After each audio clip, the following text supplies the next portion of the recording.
বন্ধুরা, আগামীকাল আইপিএল এর দুটো ম্যাচ হতে চলেছে। ম্যাচ নাম্বার 28 এবং ম্যাচ নাম্বার 29, যেখানে 28 নম্বর ম্যাচটিতে মুখোমুখি হতে চলেছে RCB team, Royal Challengers Bengaluru এবং RR team, Rajasthan Royals team. অন্যদিকে 29 নম্বর ম্যাচটি হতে চলেছে দিল্লি ক্যাপিটালস এবং মুম্বাই ইন্ডিয়ান্স, এই দুটি টিমের মধ্যে। যেখানে বন্ধুরা 28 নম্বর ম্যাচটি হতে চলেছে জয়পুরে। এই বছরের প্রথম ম্যাচ হতে চলেছে জয়পুরে। এর আগে রাজস্থান রয়্যালস যেই কটা হোম ম্যাচ খেলেছিল, প্রতিটা ম্যাচই আমরা দেখেছিলাম গুয়াহাটিতে হয়েছিল। এটা এই সিজনের প্রথম ম্যাচ হতে চলেছে জয়পুরে। এবং এখানকার পিচ নিয়ে সবার প্রথমে যদি আমি কথা বলি, তো বন্ধুরা এখানকার পিচ সাধারণ ব্যাটিং ফ্রেন্ডলি পিচ থাকে আমরা জানি, এবং এই বছরে হয়তো ব্যাটিং ফ্রেন্ডলি পিচই রাখা হবে। খুব একটা পিচে যে পরিবর্তন করা হবে এমন কিন্তু নয়। এখানে আমার মনে হচ্ছে এই 28 নম্বর ম্যাচটির জন্য এখানে 200+ স্কোর যদি হয়, আমার মনে হচ্ছে একটি ভালো টোটাল হতে পারে। আর এখানে তোমাদের কি মনে হচ্ছে এই ম্যাচটির জন্য প্রথম ইনিংসে কত রান একটি ভালো টোটাল হতে পারে? তোমরা চাইলে কমেন্ট করে কমেন্ট বক্সে জানাতে পারো। যেখানে বন্ধুরা আরসিবি টিম অলরেডি 5টা ম্যাচ খেলেছে এবং যার মধ্যে তারা 3টে ম্যাচ জিতেছে, 2টো ম্যাচ তারা হেরেছে।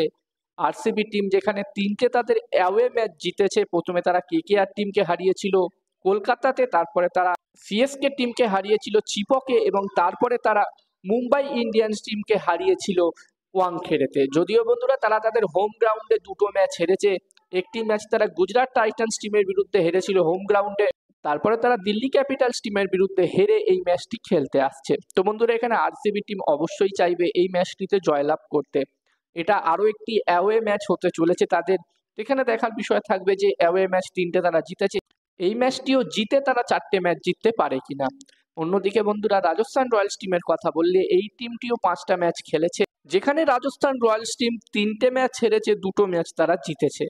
একটি ম্যাচ তারা জিতেছে চেন্নাই সুপার কিংস টিমের বিরুদ্ধে, একটি ম্যাচ তারা জিতেছে পাঞ্জাব কিংস টিমের বিরুদ্ধে, এবং 3টে ম্যাচ তারা হেরেছে Sunrisers Hyderabad, KKR, Gujarat Titans টিমের বিরুদ্ধে। গুজরাট টাইটান্স টিমের বিরুদ্ধে তারা তাদের শেষ ম্যাচটি হেরে এই ম্যাচটি খেলতে আসছে। তো এখানে দুটি টিমই তাদের শেষ ম্যাচ হেরে এই ম্যাচটি খেলতে আসছে। তো এখানে দুটি টিমই চাইবে এই ম্যাচটিতে অবশ্যই জয়লাভ করতে।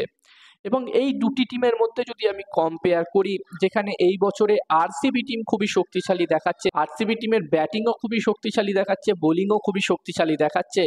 যেখানে আরসিবির কাছে ফিল সল্ট, বিরাট কোহলির মতো ব্যাটসম্যান আছে, রাজাত পাতিদারের মতো ব্যাটসম্যান আছে, এবং লোয়ার অর্ডারের কথা বললে টিম ডেভিড, লিয়াম লিভিংস্টনের মতো ব্যাটসম্যান আছে, জিতেশ শর্মার মতো ব্যাটসম্যান আছে। ওভারঅল এই টিমটির ব্যাটিং লাইন আপ খুবই ব্যালেন্স দেখাচ্ছে, খুবই শক্তিশালী দেখাচ্ছে। অন্যদিকে রাজস্থান রয়্যালস টিমের কথা বললে, বন্ধুরা রাজস্থান রয়্যালস টিমের ব্যাটিং লাইন আপ খুব একটা যে শক্তিশালী দেখাচ্ছে এমন নয়। যেখানে বন্ধুরা রাজস্থান রয়্যালস টিমের হয়ে ইয়াশাসভি জয়সওয়াল এই বছর সেরকম ভালো পারফর্ম করতে পারছে না, যদিও সে একটি ম্যাচে ভালো পারফর্ম করেছিল। তবে ওভারঅল তার পারফরমেন্স এই সিজনে খুব একটা ভালো হয়নি এখনো পর্যন্ত। যদিও সঞ্জু স্যামসং এর ব্যাট থেকে আমরা রান দেখছি, এবং রিয়ান পারাগও ভালো ব্যাটিং করছে, এবং নীতিশ রানার ব্যাট থেকেও সেরকম ভালো ইনিংস আমরা দেখতে পাইনি। যদিও একটি ম্যাচে সে দুর্দান্ত ব্যাটিং করেছিল, তবে বাকি ম্যাচগুলোতে সে একদমই ফ্লপ হয়েছে। তো এখানে রাজস্থান রয়্যালস এর ব্যাটিং লাইন আপ যদি আমি কথা বলি, তো এখানে আরসিবির তুলনায় রাজস্থান রয়্যালস টিমের ব্যাটিং লাইন আপ একটু দুর্বল দেখাচ্ছে। অন্যদিকে এই দুটি টিমের বোলিং এর কথা যদি বলি, প্রথমে যদি আমি আরসিবি টিমের বোলিং এর কথা বলি, যেখানে আরসিবি টিমের কাছে এই বছরে জস হেজেলউড, ইয়াশ দয়াল, সুয়াস শর্মা, ভুবনেশ্বর কুমারের মতো বোলার আছে।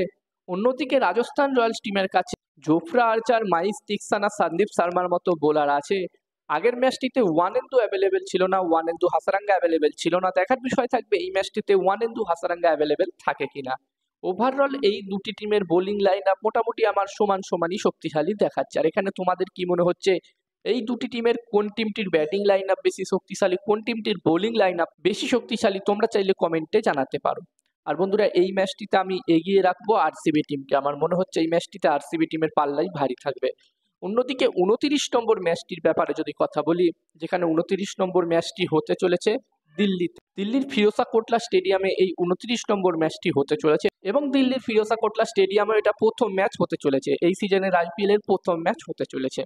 তো সবার প্রথমে এখানকারও যদি আমি পিচ নিয়ে কথা বলি, তো এখানকার পিচও আমরা জানি ব্যাটিং ফ্রেন্ডলি পিচই থাকে, আর আমার যতদূর মনে হচ্ছে ব্যাটিং ফ্রেন্ডলি পিচই রাখা হবে। এবং এই ম্যাচটির জন্য প্রথম ইনিংসে একটি ভালো টোটালের কথা বললে, এখানে 200+ স্কোর যদি হয়, আমার মনে হচ্ছে একটি ভালো টোটাল হতে পারে। এখানে তোমাদের কি মনে হচ্ছে এই ফিরোজা কোটলাতে কত রান হলে প্রথম ইনিংসে একটি ভালো টোটাল হবে?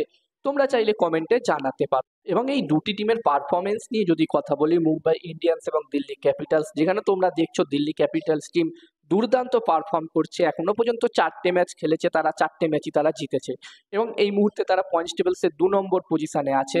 অন্যদিকে মুম্বাই ইন্ডিয়ান্স টিমের কথা বললে বন্ধুরা, এই টিমটি কিন্তু 2024-এর মতো এই বছরও শুরুটা খুব একটা ভালো করতে পারেনি। 5টা ম্যাচ তারা খেলেছে, যার মধ্যে তারা 4টে ম্যাচ হেরেছে, একটি মাত্র ম্যাচ তারা জিতেছিল কেকেআর এর বিরুদ্ধে। তো এখানে মুম্বাই ইন্ডিয়ান্স টিম কিন্তু অবশ্যই চাইবে এই ম্যাচটিতে জয় দিয়ে কামব্যাক করতে। অন্যদিকে দিল্লি ক্যাপিটালস টিমও চাইবে এই ম্যাচটিতে জয়লাভ করে ব্যাক টু ব্যাক 5টা ম্যাচে জয়লাভ করতে। এবং এই দুটি টিমের মধ্যে যদি আমি কম্পেয়ার করি এই ম্যাচটিতে, এই ম্যাচটির জন্যে, তো যেখানে মুম্বাই ইন্ডিয়ান্স টিমের ব্যাটিং লাইন আপ তো খুবই শক্তিশালী দেখাচ্ছে এবং মুম্বাই ইন্ডিয়ান্স টিম যতগুলো ম্যাচ হেরেছে প্রায় প্রতিটাই ক্লোজ ম্যাচ হেরেছে। এমন কিন্তু নয় যে মুম্বাই ইন্ডিয়ান্স টিম ম্যাচগুলো একদমই একতরফা হেরেছে। তো এখানে মুম্বাই ইন্ডিয়ান্স টিম ভালোই শক্তিশালী দেখাচ্ছে এই বছরে, যেখানে মুম্বাই ইন্ডিয়ান্স টিমের কাছে রোহিত শর্মা, সূর্যা কুমার যাদব, তিলক বর্মার মতো ব্যাটসম্যান আছে, হার্দিক পান্ডিয়ার মতো ব্যাটসম্যান আছে। যদিও রোহিত শর্মার ব্যাট থেকে এই সিজনে আমরা এখনো পর্যন্ত সেরকম ভালো ব্যাটিং দেখতে পাইনি, সেরকম ভালো ইনিংস দেখতে পাইনি। এবারে দেখার বিষয় থাকবে রোহিত শর্মা কবে ফর্মে ফেরেন। অন্যদিকে দিল্লি ক্যাপিটালস টিমের ব্যাটিং এর কথা বললে বন্ধুরা, এই টিমটিরও কিন্তু ব্যাটিং খুবই শক্তিশালী দেখাচ্ছে এই বছরে। বিশেষ করে কেএল রাহুল দুর্দান্ত ফর্মে আছে, দারুণ ব্যাটিং সে করছে। কেএল রাহুলকে ছাড়াও ফাফ ডুপ্লেসির মতো প্লেয়ার আছে এই বছর দিল্লি ক্যাপিটালস টিমে। এছাড়াও অভিষেক পোরেল, আকসার প্যাটেলের মতো ব্যাটসম্যান দিল্লি ক্যাপিটালস টিমের কাছে আছে। দিল্লি ক্যাপিটালস টিমের ব্যাটিং এই বছর মোটামুটি ভালোই শক্তিশালী দেখাচ্ছে। অন্যদিকে এই দুটি টিমের বোলিং যদি আমি কম্পেয়ার করি, যেখানে দিল্লি ক্যাপিটালস টিমের কাছে মুকেশ কুমার, মিচেল স্টার্ক, কুলদীপ যাদব, আকসার প্যাটেলের মতো বোলার্স আছে। অন্যদিকে মুম্বাই ইন্ডিয়ান্স টিমের কাছেও কিন্তু খুবই ভালো ভালো বোলার্স আছে, যেখানে আগের ম্যাচটিতে আরসিবির বিরুদ্ধে ম্যাচটি থেকে জাসপ্রীত বুমরাও এমআই টিমে কামব্যাক করেছে। তো এখানে তাদের বোলিং আরো শক্তিশালী কিন্তু হয়ে গেছে। জাসপ্রীত বুমরা, ট্রেন্ট বোল্ট, দীপক চাহারের মতো বোলার্স কিন্তু এই টিমটির কাছেও আছে। ওভারঅল এই দুটি টিমেরই বোলিং লাইন আপ সমান সমানই শক্তিশালী দেখাচ্ছে। আর এখানে তোমাদের কি মতামত? এই দুটি টিমের কোন টিমটির ব্যাটিং বেশি শক্তিশালী, কোন টিমটির বোলিং বেশি শক্তিশালী, তোমরা চাইলে কমেন্ট করে কমেন্ট বক্সে জানাতে পারো।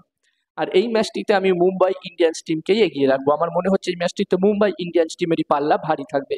আর এখানে তোমাদের কি মনে হচ্ছে, প্রথম ম্যাচটিতে 28 নম্বর ম্যাচটিতে কোন টিম জিততে পারে, আরসিবি নাকি আর, সেটা তোমরা কমেন্ট করে জানাতে পারো। এবং এই 29 নম্বর ম্যাচটিতে কোন টিম জিততে পারে, ডিসি নাকি এমআই, সেটাও কমেন্ট করে কমেন্ট বক্সে জানাতে পারো। আর এই ভিডিওটা ভালো লাগলো অবশ্যই একটা লাইক করো।